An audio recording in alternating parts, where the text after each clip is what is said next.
नारायण हरि, आपके अंदर बैठे हुए परमात्मा को कोटि कोटि नमन, बारंबार प्रणाम। कैसे हो आप? आनंद आ रहा है या नहीं आ रहा? आनंद के लिए आता हूं मैं, आपके जीवन में आनंद भर जाए, अकाट रूप से, असीमित रूप से, अनंत तक, गहराइयों तक आनंद ही आनंद। तो मैं आपको आज भगवान शिव जी के दो उपाय बताऊंगा जिनसे बहुत सारी रोग दुख पीड़ा संताप जिनको चला आ रहा है, काफ़ी समय से वो परेशान हैं और जिनके घर में रोग घर कर गया है, और या जिनके पास धन नहीं आ रहा, धन रुक गया है, किसी भी कार्य में यदि वो हाथ डालते हैं वो कार्य नहीं हो पा रहा, उसके लिए मैं आपको उपाय बताऊंगा। भगवान शिव जी के दो उपाय बताऊंगा जिससे आपके सारे रास्ते खुल जाएंगे और आपके जीवन में आनंद आ जाएगा। आप बड़े प्यार से सुनते हो, आनंद के साथ सुनते हो, मगर बीच में छोड़ा मत करो, पूरा सुन लिया करो। ये आप ही के लिए प्रोग्राम बनाता हूँ, आपके लिए वो खजाने की खोज खोज के लाता हूँ जो उपाय आपके जीवन में आनंद भर दें, प्रसन्नता भर दें और सारी परेशानियाँ समाप्त हो जाएं।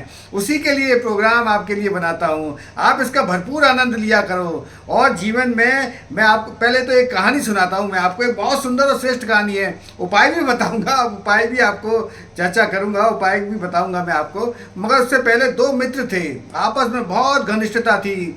एक मित्र तो बहुत ही ज़्यादा ईश्वरवादी था, भगवान को बहुत ज़्यादा मानता था, और एक जो व्यक्ति था वो कर्मवादी था, वो कर्म के प्रति उसकी बड़ी आस्था थी। वो दोनों ही दुकान पे जाते थे, आपस में बिल्कुल पास पास में उनकी दुकान थी।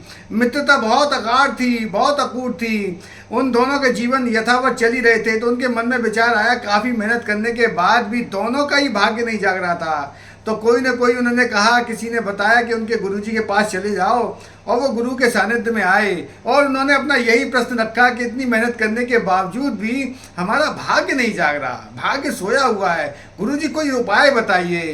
तो गुरुजी ने उनसे कहा कि आप कोई ना कोई एक नियम बना लो, कोई ना कोई एक ऐसा नियम बना लो जिसको लगातार करते रहो, निरंतर करते रहो। तो दोनों ने विचार किया, बोले मैं तो भगवान को मानता नहीं हूँ गुरुजी, मैं तो ये इसके कहने पर आ गया हूँ आपके पास, मैं तो भगवान ईश्वर के प्रति मेरी कोई आस्था नहीं है। एक बोला मेरी तो भगवान के प्रति बहुत आस्था है। तो गुरुजी ने कहा कि पहले एक एक करके मैं तुम्हारे प्रश्नों के उत्तर दूंगा। एक व्यक्ति को उन्होंने अपने पास रख लिया, एक मित्र को अपने पास रख लिया, दूसरे मित्र से कहा कि तुम बाहर थोड़ा इंतजार करो। तो पहले वाले मित्र से उन्होंने पूछा कि बताओ क्या चाहते हो तुम? बोले मैं तो ईश्वर की बहुत पूजा करता हूँ, अर्चना करता हूँ, आराधना करता हूँ, तो भी ईश्वर मुझसे प्रसन्न नहीं है, कोई ना कोई त्रुटि हो रही है मेरे उसमें, क्या परेशानी दिक्कत हो रही है? तो फिर गुरुजी ने उनसे कहा कि देख बेटा, तू कोई ना कोई जीवन में एक नियम बना ले और उस नियम को पक्का कर ले। जैसे तेरे को मंदिर जाना है तो मंदिर जाना है, चाहे आंधी आए, तूफान आए, कुछ भी आए, तेरे ये नियम पक्का होना चाहिए। तो उसने कहा ठीक है गुरुजी, मैं एक नियम बना लूँगा, मेरे पास में ही मंदिर है, वहाँ जाया करूँगा।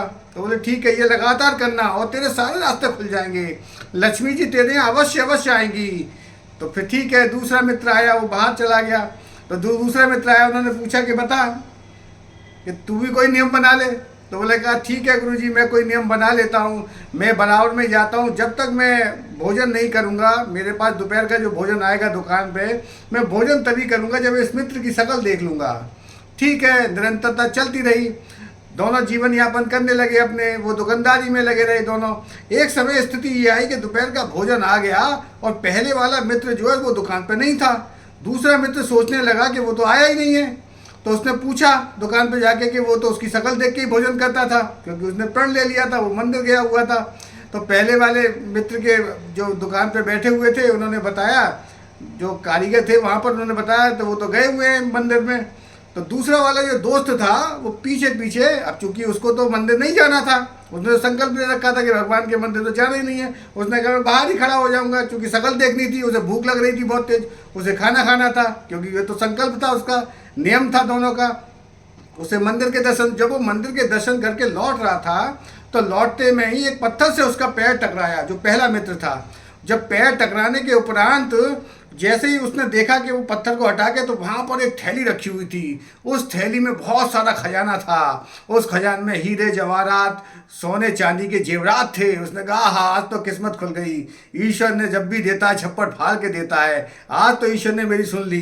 तो दूसरा मित्र दौड़ते दौड़ते उसको जा रहा था, क्योंकि उसको देखना था। उसने उस मित्र की जैसी शक्ल देखी, उसने कहा मैंने देख लिया देख लिया देख लिया, और भागता हुआ वो चला गया। और जैसे ही वो भाग के जा रहा था तो पहले वाला जो मित्र था उसने कहा इसने तो देख ही लिया है, तो क्यों ना मैं इसके सामने ऑफर कर दूं कि भैया किसी को बता मत, आधा आधा बांट लेते हैं। अब चूंकि उसको तो शक्ल ही देखनी थी, उसकी उसकी तो शक्ल देखनी थी, उसको तो धन से कोई लेना देना नहीं था, और उसे तो भोजन करना था। अब वो जाके दोनों जने आपस में बात करते हैं, तो बोले ऐसा कर तू किसी को बताना मत, आधा आधा बांट लेते हैं, ये जो धन की पोटली मिली है मुझे। तो तब उसने सोचा कि नियम का ये प्रभाव होता है कि आधा धन उसको मिल गया जो उसके भाग्य में था। तो ऐसे ही परमात्मा ईश्वर जो देते हैं वो आपको ऐसे जब किसी नियम में बन जाते हो। तो मैं ऐसे ही आपको उपाय बता रहा था कि 2 उपाय आपको करने हैं। आपको अपने आसपास कोई भी भगवान शिव जी का मंदिर हो, वहाँ पर 2 चीज़ें आपको लेके जानी है। एक भगवान शिव जी को समर्पित कर देनी है, और दूसरी चीज ग्रहण कर लेनी है। और साथ ही साथ मैं आपको एक और बता रहा हूँ, यदि किसी के जीवन में रोग दुख पीड़ा संताप है, धन नहीं आ रहा, धन की आवक रुक गई है, कोई भी परेशानी है, सोने की बरसात होने लगेगी धन की, आपको ये 2 उपाय करने हैं। आपको घर से लेके जानी है 2 इलायची, 2 इलायची लेके जानी है, हरी छोटी वाली जो इलायची आती है, एक भगवान शिव जी को समर्पित कर देनी है, उनसे प्रार्थना करनी है जो भी आपके जीवन में परेशानी दुख पीड़ा संताप है, और एक इलायची को प्रसाद के रूप में ग्रहण कर लेना है। वहीं पर ये आप नियम ध्यान रखना, वहीं पर उस पर ग्रहण कर लेना है। और दूसरा, वहाँ पर आपको परिक्रमा लगानी है, भगवान शिव जी की मंदिर में जाके परिक्रमा लगानी है। ये 2 उपाय आप करके आओगे, वैसे ही आपके जीवन के रास्ते खुल जाएंगे और सारी परेशानियां समाप्त हो जाएंगी। आपकी धन की जो स्थिति है वो बढ़ती चली जाएगी। चाहो तो इस नियम को आगे भी जारी रख सकते हो, रोज जाके कर सकते हो। आपके जीवन में आनंद आए, प्रसन्नता आए, प्रफुल्लता आए। परमात्मा आपके अंदर बैठे हुए, उनको बार बार कोटि कोटि नमन। नारायण हरि, नारायण हरि, नारायण हरि।